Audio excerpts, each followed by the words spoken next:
what's good guys? Welcome back to the channel. Today we have a new team builder on this happy Sunday with Cincinno named Carmella the Cincinno. I promise more loaded dice shenanigans, so here we go. More loaded dice shenanigans. So Cincinno, RU tier, interesting. So Cincinno, if you don't know what this mon is from Gen 5 from Unova. It's back because of Indigo Disc. I believe it's Indigo Disc, and it's buffed. So basically what you would run with this before is like a Skill Link plus King's Rock set, and I think you would have U-turn on this thing. Does it still get U-turn? It still gets U-turn. So essentially with Skill Link, right, it's kind of like your Cloisters, for example. Your multi-hitting moves would hit guaranteed 5 times, and with King's Rock you would flinch. So let me just type in King's Rock here instead of loaded dice. So King's Rock, your attack would get 10% chance to flinch, so because it would hit 5 times, it's effectively a 50% chance to flinch your opponent. However, because of Scarlet and Violet and this new move called Tidy Up, which clears hazards, so Cincinno will be our hazard clearer, Cincinno gets a buff. So you can +1 attack and +1 speed. 95 attack is nothing to sneeze at. 115 speed +1 is already hard to stop. So the key is to set up, clear the hazards, and hit with these even stronger Technician boosted Tail Slaps, Bullet Seeds, and Rock Blast. And you hit just about everything. I know we've seen Triple Axle as well, but I don't think it works with loaded dice that way. With this though, it does work with the loaded dice, and you effectively get these harder hitting moves. Bullet Seed will hit stronger than a Seed Bomb. Rock Blast will hit harder than a Stone Edge. Tail Slap will hit harder than a... I don't want to say Double Edge, that might be wrong. What's the next hardest hitting normal move?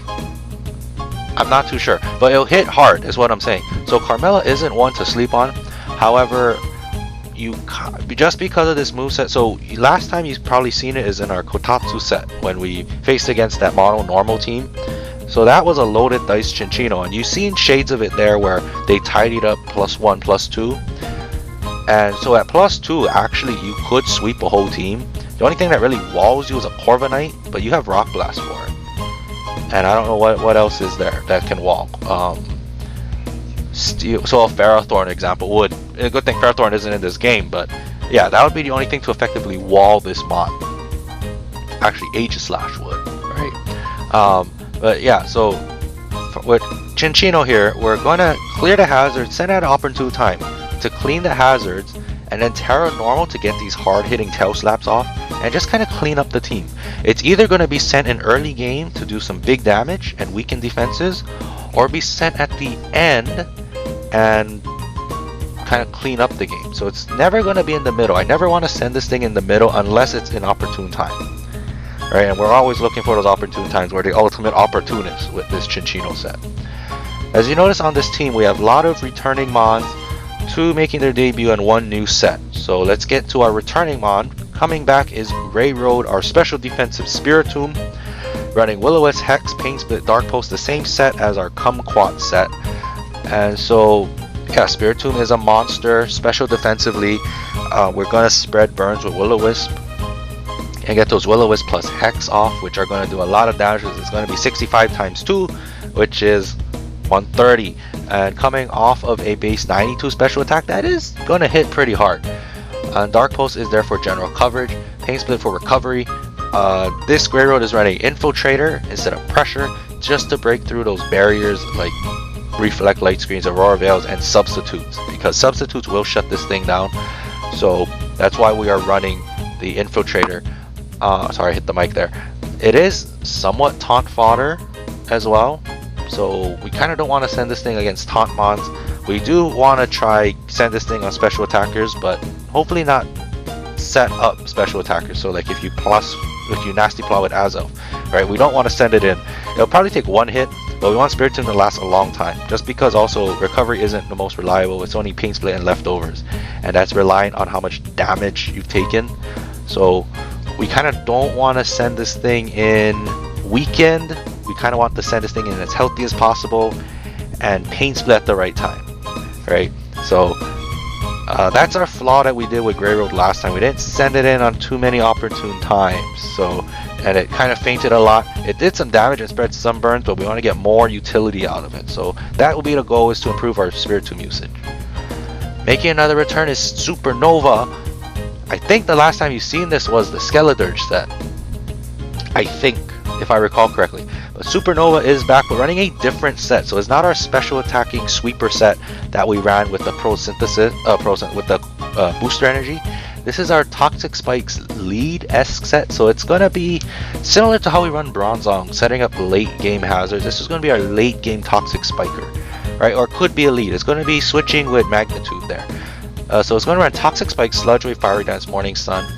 Basically here to do a lot of damage. It can boost itself because of Fiery Dance and take advantage of Miraidons with the Hadron Engine, and we'll get our Cork Drive boost.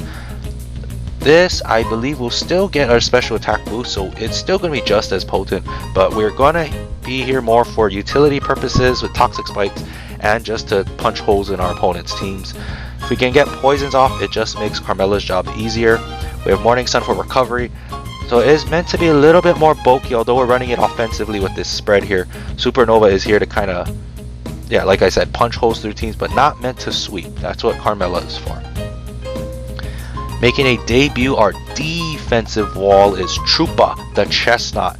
Running Leech Seed, Body Press, Spikes, and Spiky Shield. So I don't know about you, 122 defense is very thick. Right, and we're also here to set up hazards with Leech Seed and Spikes. So again, this team relies on a bunch of hazards, and we're going to try to force our opponent to remove the hazards for us. But we do have Carmella here, but Troopa is here to kind of be our defensive wall, fire off body presses, chip opponents down with the Leech Seed and Spiky Shield combination, get our recovery back, set up spikes, dish out damage with body press. It functions like a Skarmory effectively, but except it has stab with body press. So Troopa is always an underrated wall. I've never personally used a defensive one like this. I always try to go for the belly drum. So we're using it in a more practical aspect, especially because it gets body press this gen. So we're looking for, hopefully we have some luck with this one. This is going to be a new set for me. Making a return, running the same exact spread is Kaiser the Empoleon, our special attacker. We've seen what Kaiser did in our Joker set. It's reliable, it's hard hitting. With agility plus competitive, this thing is unstoppable. So we're hoping with the same success here this set with Kaiser. And rounding out our team, Magnitude. Last but not least, Magnitude will probably be our lead most cases. Stealth Rock Taunt, Earthquake U-turn, same exact spread, same exact defensive spread, bulk, speed tiering, and whatnot. Magnitude hits very hard with the EQs. Basically going to be our lead, get up our rocks, U-turn out for momentum, taunt some stuff if we can, and hopefully get a clean switch into either Kaiser, Supernova or Troopa, get up our hazards, and then hopefully if it's still remaining, get some chip damage before going down, intimidate them on, get Carmella in to clean up. So here's the team in all of its glory if you want to take a move set here. Oh, I don't know why that's like that. There, let's just do it like that. Here's the moveset in all of its glory. Yeah, so this team is heavily reliant on hazards. It's not the bulkiest team, admittedly, because Spiritomb's bulk is not too reliable. Chestnut is known to be defensive, so let's hope we can get that going. But yeah, it's reliant on hazards and cleaning up and punching holes so that either Carmella or Kaiser can sweep. Hopefully it's Carmella that can sweep. So it's a very, I guess, if our ground game is beaten, we're going to lose the match type of deal. So hopefully we have some luck. This is going to involve some luck. And yeah, hopefully you guys enjoy it. Sorry I'm rambling. It's been a while since I recorded some team builders like this. So yeah, it's going to be an interesting team. Wish us luck. Yeah, it's a RU heavy team with some UU mons here. I don't know Empoleon's tiering off the top of my head. RU, OU, yeah. So we have a mixed tier team, but it is more of that upper echelon of tier team. So I don't think it's going to be like a Kingston set where we kind of got mollywopped. I think we have what it takes to survive. I don't think we're going to go 5-0. I'm going to predict we go 4-1 at least. 4-1. I think the team has the potential, but it's going to be hard. It's going to be hard. I'm not going to sugarcoat it. It's going to be hard. But yeah, with that being said, thank you guys for watching and all the support. I'll see you all in the battles. Until then, bye-bye.